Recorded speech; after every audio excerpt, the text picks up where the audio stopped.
வணக்கம், நான் உங்கள் பிரபாகரன். ஸோ இன்றைக்கி யாரை பற்றி பார்க்க போகிறோம் அப்படின்னா, அமெரிக்காவில் சிபிஎஸ்ன்னு ஒரு டெலிவிஷன் நெட்வொர்க்கில் ஒரு மனுஷன் சொல்கிறாரு. கிட்டத்தட்ட 60 நிமிஷம் அந்த ப்ரோக்ராம் நடக்குது. ஸோ அந்த ப்ரோக்ராமில் பார்த்தீங்கன்னா ஒரு டப் நிறைய, அதாவது ஒரு கண்ணாடி பாக்ஸ் ஃபுல்லாக ஒரு பீச் மணல் வந்து கொட்டி வச்சுருக்காங்க. ஸோ அதுக்குள்ளேருந்து அந்த மனிதன் வந்து அதுக்குள்ளேருந்து கை விட்டு ஒரு பிளேட் ஒன்று எடுத்து, என்னால் வந்து இந்த பீச் மணலை என்கிட்ட கொடுத்தீங்க அப்படின்னா என்னால் அந்த பீச் மணலை வச்சு கரண்ட்டை ப்ரொடியூஸ் பண்ண முடியும் அப்படிங்கிற மாதிரி சொல்கிறாரு. ஸோ அதை எப்படி சாதிச்சார், அதுக்காக என்னென்ன கஷ்டங்கள் பட்டாருங்கிறத நம்ம இந்த வீடியோவில் பார்ப்போம். தோல்வி அது முடிவு அல்ல, காலம் உன் கையில் இல்ல, காயம் உன் மனதை மெல்ல கிழித்து பறித்து இழுத்து செல்ல, அவமானம் அது நெருப்பை போல எரிக்கும், உன் உயிரை கில்ல துடிக்கும், உன் கனவை பறிக்க நினைக்கும், இனி காயம் யாவும் அவர் வந்து 1960 வந்து பிறக்கிறாரு. ஸோ பிறந்ததுக்கப்புறம் ஸ்கூலெல்லாம் முடிச்சதுக்கப்புறம் அவர் வந்து மெக்கானிக்கல் இன்ஜினியரிங் வந்து சூஸ் பண்ணுறாரு காலேஜில். ஸோ அதை சூஸ் பண்ணி முடித்தோன்னே, அது படித்து முடித்தோன்னே அடுத்ததாக வந்து எம்எஸ், அதாவது நியூக்ளியர் இன்ஜினியரிங் எம்எஸ்ல பண்ணுறாரு. ஸோ பண்ணி முடித்தோன்னே அதுவும் நிற்காமல் பிஹெச்டி இன் மெக்கானிக்கல் இன்ஜினியரிங் திருப்பி பண்ணுறாரு. ஸோ பண்ணி முடித்தோன்னு இதெல்லாம் காலேஜ் எல்லாம் முடித்த உடனேயே அவருக்கு வந்து நாசாவில் ஒர்க் பண்ணுற ஒரு வாய்ப்பு ஒன்று கிடைக்கிது. ஸோ அது என்ன வாய்ப்புன்னு பார்த்தீங்கன்னா, மனுஷங்க, அதாவது ஹியூமன்ஸ் வந்து மார்ஸில் போய் வாழ்கிறது, அதாவது செவ்வாயில் போய் வாழ்கிறதுக்கான தேவையான ஆக்சிஜனை எப்படி ப்ரொடியூஸ் பண்ணுறது. ஏன்னா இப்போ வந்து பெரிய அளவுக்கு ஃபியூலையும், அதாவது ராக்கெட் ஃபியூலையும் ஆக்சிஜனையும் வந்து கொண்டு போக முடியாது, இங்கேருந்து பூமியிலேருந்து கொண்டு போக முடியாது.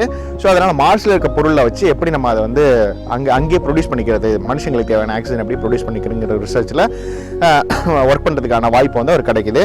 ஸோ அது வந்து நல்லாவே ஒர்க் பண்ணுறாரு. ரொம்ப நல்லா ஒர்க் பண்ணி அது கிட்டத்தட்ட முடிவடைய வேண்டிய கட்டத்தில் வந்து நாசா வந்து அது வேண்டாம் அப்படிங்கிற மாதிரி அந்த ப்ராஜெக்டை ஸ்டாப் பண்ணிடுறாங்க.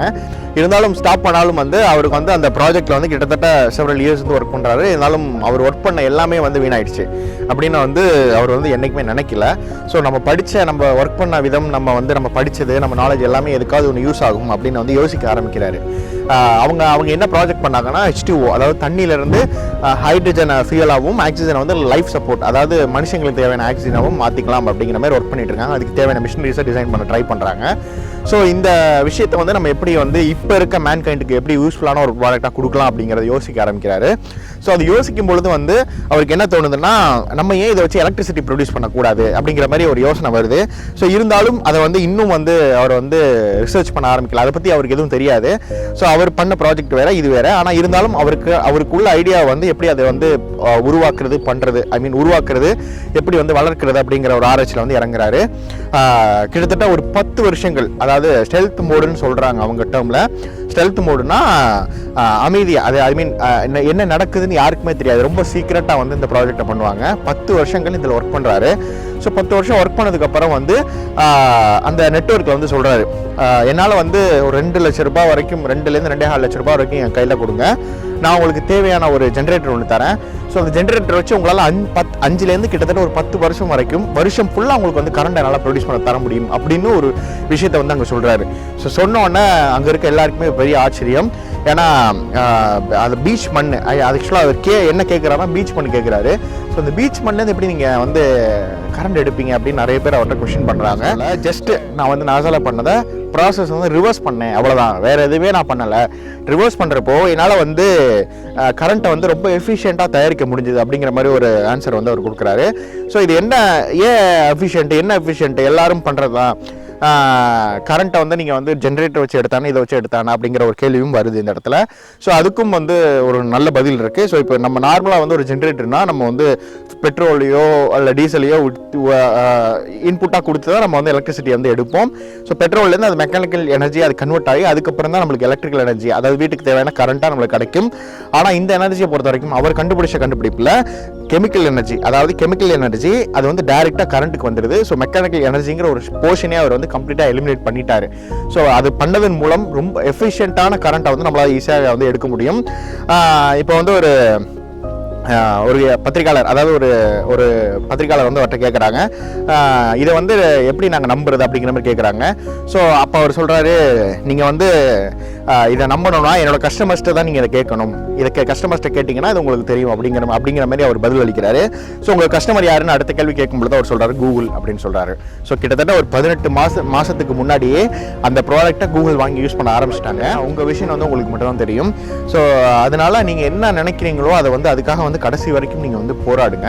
ஸோ போராடினீங்கன்னா இது இவர மாதிரி ஒரு வாழ்க்கை வந்து ஒரு பெரிய வெற்றி பெறலாம். ஸோ இதில் வந்து முக்கியமாக நான் கவனிக்க வேண்டிய விஷயம் என்னென்னா, இவர் வந்து மெக்கானிக்கல் இன்ஜினியரிங் வந்து எங்கேயுமே படிக்கலை, நம்மளோட திருச்சி NITயில் தான் படிச்சிருக்காரு. கிட்டத்தட்ட 1960 இவர் பிறந்திருக்காரு.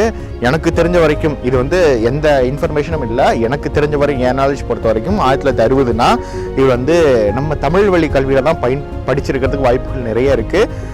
ஸோ அவரோட பயோகிராஃபி நீங்கள் எங்கே பார்த்தாலுமே அதில் வந்து NIT திருச்சி தான் போட்டிருக்கோம். ஸோ அவர் வந்தப்போ யூனிவர்சிட்டி ஆஃப் மெட்ராஸ் அப்படின்னு இருந்துச்சுமோ டினோட் பண்ணியிருப்பாங்க.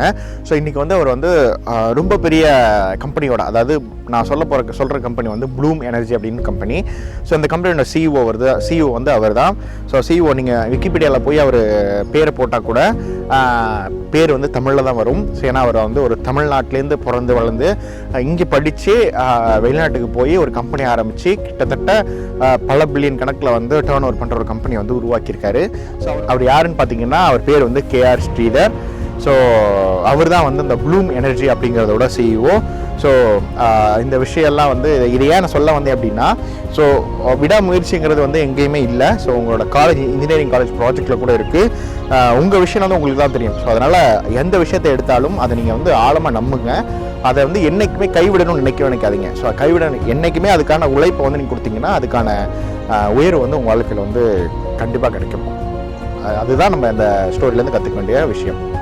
நன்றி.